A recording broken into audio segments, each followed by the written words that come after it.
ರಜತ್ ವಿನಯ್ ಬಳಿಕ ಮತ್ತೊಬ್ಬ big boss ಸ್ಪರ್ಧಿಗೆ tension. ನಾಡದೇವಿ ಚಾಮುಂಡೇಶ್ವರಿಗೆ ಡೈಲಾಗ್ನಲ್ಲಿ ಅಪಮಾನ ಮಾಡಿದ್ದಾರೆ ಅಂತಕ್ಕಂಥದ್ದು ಆರೋಪ. ಬಿಗ್ ಬಾಸ್ ಸ್ಪರ್ಧಿ ರಕ್ಷಕ್ ಬುಲೆಟ್ ವಿರುದ್ಧ ಈಗ ಸಿಡಿದೆದ್ದಿದ್ದಾರೆ ಹಿಂದೂ ಪರ ಹೋರಾಟಗಾರರು. ಬಹಿರಂಗ ಕ್ಷಮೆ ಕೇಳಬೇಕು, ಚಾಮುಂಡಿ ಬೆಟ್ಟಕ್ಕೆ ತೆರಳಿ ತಪ್ಪು ಕಾಣಿಕೆಯನ್ನು ಸಲ್ಲಿಸಬೇಕು ಅಂತ ಅವರು ಆಗ್ರಹಿಸಿದ್ದಾರೆ. ಧಾರ್ಮಿಕ ನಂಬಿಕೆಗೆ ಧಕ್ಕೆ ತಂದಿದ್ದಾರೆ ಅಂತ ದೂರು ನೀಡೋದಕ್ಕೆ ಸಿದ್ಧತೆ ನಡೆಸಿದ್ದಾರೆ. ರಿಯಾಲಿಟಿ ಶೋ ಮತ್ತು ತೀರ್ಪುಗಾರರ ವಿರುದ್ಧನೂ ದೂರು ಕೊಡೋದಕ್ಕೆ ತಯಾರಿ ಆಗ್ತಾ ಇದೆ. ಇವತ್ತು ಬೆಂಗಳೂರು ಪೊಲೀಸ್ ಆಯುಕ್ತರಿಗೆ ದೂರು ನೀಡೋದಕ್ಕೆ ತಯಾರಿಗಳಾಗ್ತಾ ಇದೆ ಅಂತ. ಅಂದರೆ ಒಂದು ರಿಯಾಲಿಟಿ ಶೋ, ಆ ರಿಯಾಲಿಟಿ ಶೋನಲ್ಲಿ ಬರ್ತಕ್ಕಂಥ ಡೈಲಾಗೋ ಅಥವಾ ಇವರೇ ಹುಟ್ಟಿಸ್ಕೊಂಡು ಹೇಳಿರ್ತಕ್ಕಂಥದ್ದು, ಒಟ್ಟಿನಲ್ಲಿ ನಾಡದೇವಿ ಚಾಮುಂಡೇಶ್ವರಿಗೆ ಇವರು ಅಪಮಾನ ಮಾಡಿದ್ದಾರೆ ಅಂತಕ್ಕಂಥದ್ದು ಆರೋಪ. ರಕ್ಷಕ್ ಬುಲೆಟ್ ಏನಂತ ಹೇಳ್ತಾನೆ ಅಂತಂದರೆ, ಚಾಮುಂಡಿ ಬೆಟ್ಟದಿಂದ ನಾಡದೇವತೆ ಚಾಮುಂಡಿನೇ ಕೆಳಗಿಳಿದು ಬಂದು ತಾಯಿ ಧರಿಸಿರುವಂಥ ಸೀರೆ ಮತ್ತು ಒಡವೆ ಎಲ್ಲ ಬಿಚ್ಚಿಟ್ಟು ಪ್ಯಾಂಟು ಶರ್ಟಲ್ಲಿ ಸ್ವಿಟ್ಜರ್ಲೆಂಡ್ ಓಡಾಡ್ತಿದ್ದಾರೆ ಅಂತ ನಮ್ಮ ಭಾವನೆಗೆ ಧಕ್ಕೆ ತಂದಿರುವಂಥ ಒಂದು ಹೇಳಿಕೆ ಕೊಟ್ಟಿರ್ತಾನೆ. ಈ ವಿಚಾರವಾಗಿ ಎಲ್ಲ ಹಿಂದೂ ಪರ ಸಂಘಟನೆಗಳು ಸಹ ನೀವು ಸೋಷಿಯಲ್ ಮೀಡಿಯಾದಲ್ಲಿ ನೋಡಿರ್ಬೋದು, ಅವನ ಹೇಳಿಕೆ ಖಂಡಿಸ್ತಿದೆ. ಅವರ ತಂದೆ ಮೇಲೆ ಅಪಾರವಾದ ಗೌರವ ಇದೆ. ತಾವು ಸಹ ಬಿಗ್ ಬಾಸ್ಗೆ ಹೋದಾಗ ಎಷ್ಟೋ ಹಿಂದೂಗಳು ತಮಗೆ ಪ್ರೋತ್ಸಾಹ ನೀಡಿ ಬೆಂಬಲಿಸಿದ್ದಾರೆ. ತಾವು ಬಿಗ್ ಬಾಸಿಂದ ಬಂದ ತಕ್ಷಣವೇ ತಾವೆಲ್ಲೂ ಹೋದ್ರಿ, ಚಾಮುಂಡಿ ಬೆಟ್ಟಕ್ಕೆ ಹೋಗಿ ತಾಯಿ ನಾಡದೇವತೆಯ ಆಶೀರ್ವಾದ ತೊಗೊಂಡಿರ್ತೀರ.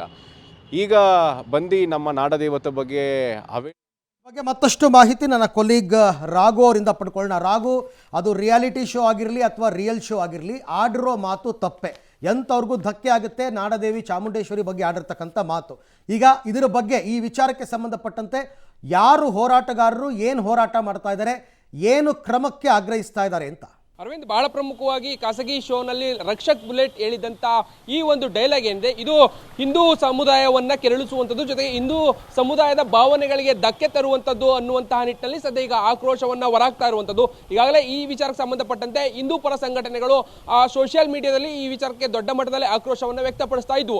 ಈಗ ಒಂದು ಹೆಜ್ಜೆ ಮುಂದೆ ಹೋಗಿ ಇದು ನಮ್ಮ ಭಾವನೆಗೆ ಧಕ್ಕೆ ಆಗಿರುವಂಥ ಕಾರಣಕ್ಕಾಗಿ ನಾವು ಕಾನೂನಾತ್ಮಕವಾಗಿ ಹೋರಾಟವನ್ನು ಮಾಡಬೇಕು ಅನ್ನುವಂಥ ನಿಟ್ಟಿನಲ್ಲಿ ಸದ್ಯ ಇವತ್ತು ಪೊಲೀಸ್ ಕಮಿಷನರ್ಗೆ ದೂರನ್ನು ನೀಡಲಿಕ್ಕೆ ಮುಂದಾಗಿರುವಂಥದ್ದು.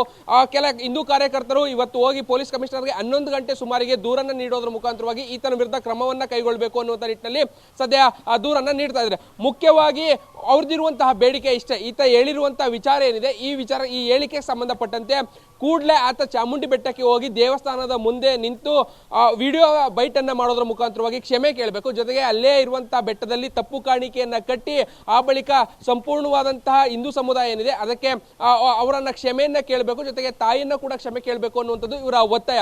ಸೊ ಈ ನಿಟ್ಟಿನಲ್ಲಿ ಕ್ಷಮೆಯನ್ನ ಕೇಳಿ ಎಲ್ಲೋ ಒಂದ್ ಕಡೆ ಇದನ್ನು ಸರಿ ಮಾಡ್ಕೊಳ್ಳುವಂತ ನಿಟ್ಟಿನಲ್ಲಿ ಮುಂದಾದ್ರೆ ಏನು ಯಾವುದೇ ರೀತಿಯಾದಂತಹ ದೂರನ್ನ ನೀಡೋದಕ್ಕೆ ಮುಂದಾಗೋದಿಲ್ಲ. ಆದ್ರೆ ಇವತ್ತು 11 ಗಂಟೆ ಒಳಗಡೆ ಇದು ಯಾವುದೂ ಕೂಡ ಆಗ್ಲಿಲ್ಲ ಅಂತ ಹೇಳಿದ್ರೆ 11 ಗಂಟೆಗೆ ಸರಿಯಾಗಿ ಪೊಲೀಸ್ ಆಯುಕ್ತರಿಗೆ ನಾವು ಹೋಗಿ ದೂರನ್ನ ಕೊಡ್ತೀವಿ. ದೂರನ್ನ ಕೊಟ್ಟು ಈತನ ವಿರುದ್ಧ ಕ್ರಮಕ್ಕೆ ಒತ್ತಾಯಿಸ್ತೀವಿ. ಯಾವುದೇ ಕಾರಣಕ್ಕೂ ಇದನ್ನು ನಾವು ಸುಮ್ಮನೆ ಬಿಡೋದಿಲ್ಲ ಅನ್ನುವಂಥ ನಿಟ್ಟಿನಲ್ಲಿ ಸದ್ಯ ಎಚ್ಚರಿಕೆ ನೀಡಿದರೆ. ಸೊ ಆ ಪ್ರಕಾರವಾಗಿ 11 ಗಂಟೆಗೆ ರಕ್ಷಕ್ ಬುಲೆಟ್ ವಿರುದ್ಧ ದೂರನ್ನ ನೀಡಲಿಕ್ಕೆ ಹಿಂದೂ ಪರ ಸಂಘಟನೆಯ ಕಾರ್ಯಕರ್ತರು ಮುಂದಾಗಿರುವಂತದ್ದು. Arvind, right Raghu, thank you. ತಮ್ಮ ಎಲ್ಲ ಮಾಹಿತಿಗಾಗಿ ಧನ್ಯವಾದ.